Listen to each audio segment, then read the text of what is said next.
All right, so today is day 23 of the 1 year chronological Bible plan, and we're going to be continuing on in Job. Let's get started. Job 15, Eliphaz. Then Eliphaz the Temanite replied, "Would a wise person answer with empty notions, or fill their belly with the hot east wind? Would they argue with useless words, with speeches that have no value? But you even undermine piety and hinder devotion to God. Your sin prompts your mouth. You adopt the tongue of the crafty. Your own mouth condemns you, not mine. Your own lips testify against you. Are you the first man ever born? Were you brought forth before the hills? Do you listen in on God's counsel? Do you have a monopoly on wisdom? What do you know that we do not know? What insights do you have that we do not have? The gray-haired and the aged are on our side, men even older than your father. Are God's consolations not enough for you? Words spoken gently to you? Why has your heart carried you away? And why do your eyes flash, so that you vent your rage against God and pour out such words from your mouth? What are mortals that they could be pure, or those born of woman that they could be righteous? If God places no trust in his holy ones, if even the heavens are not pure in his eyes, how much less mortals who are vile and corrupt, who drink up evil like water? Listen to me, and I will explain to you.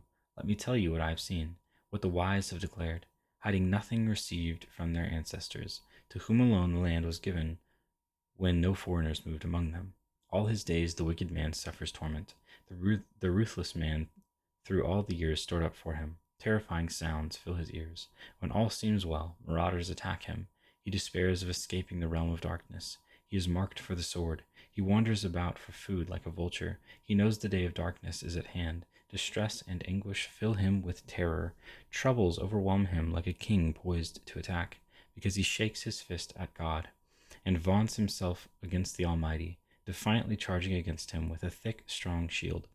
Though his face is covered with fat, and his waist bulges with flesh, he will inhabit ruined towns, and houses where no one lives, houses crumbling to rubble.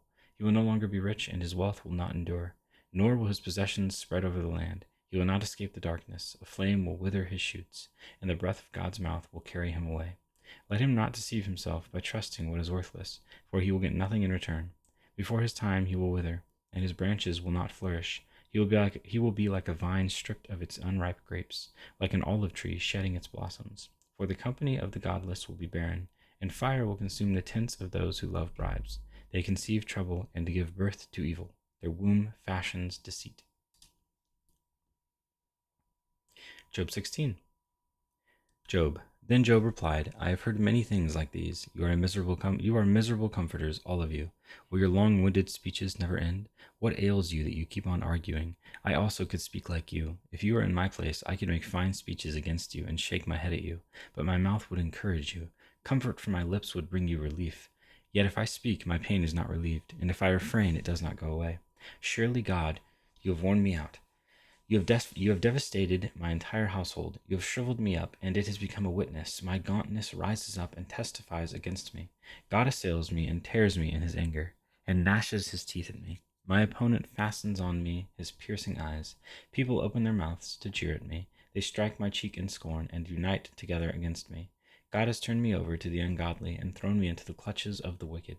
All was well within me, but he shattered me. He seized me by the neck and crushed me. He has made me his target. His archers surround me. Without pity, he pierces my kidneys and spills my gall on the ground.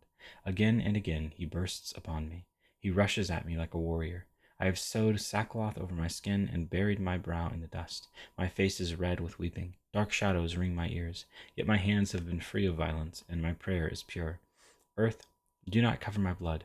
May my cry never be laid to rest. Even now my witness is in heaven, my advocate is on high, my intercessor is my friend, and my eyes pour out tears to God. On behalf of a man he pleads with God, as one pleads for a friend. Only a few years will pass before I take the path of no return. Job 17. My spirit is broken, my days are cut short, the grave awaits me. Surely mockers surround me, my eyes must dwell on their hostility. Give me, O God, the pledge you demand. Who else will put up security for me? You have closed their minds to understanding, therefore you will not let them triumph. If anyone denounces their friends for reward, the eyes of their children will fail. God has made me a byword to everyone, a man in whose face people spit. My eyes have grown dim with grief, my whole frame is but a shadow. The upright are appalled at this, the innocent are aroused against the ungodly. Nevertheless, the righteous will hold to their ways, and those with clean hands will grow stronger. But come on, all of you, try again. I will not find a wise man among you. My days have passed, my plans are shattered, yet the desires of my heart turn night into day. In the face of the darkness, light is near.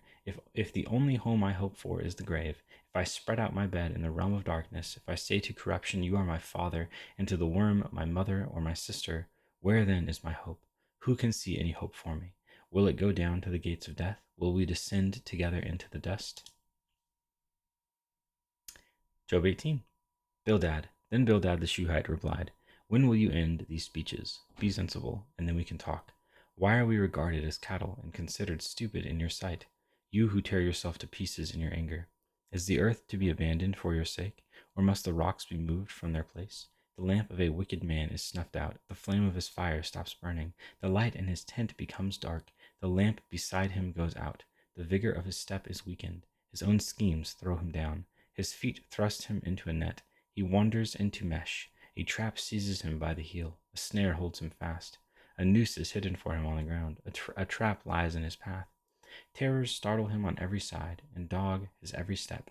Calamity is hungry for him, disaster is ready for him when he falls, it eats away parts of his skin, death's firstborn devours his limbs, he is torn from the security of his tent, and marched off to the king of terrors. Fire resides in his tent, burning sulphur is scattered over his dwelling. His roots dry up below, and his branches wither above. The memory of him perishes from the earth. He has no name in the land. He is driven from light into the realm of darkness, and is banished from the world. He has no offspring or descendants among his people, no survivor where once he lived. People of the west are appalled at his fate.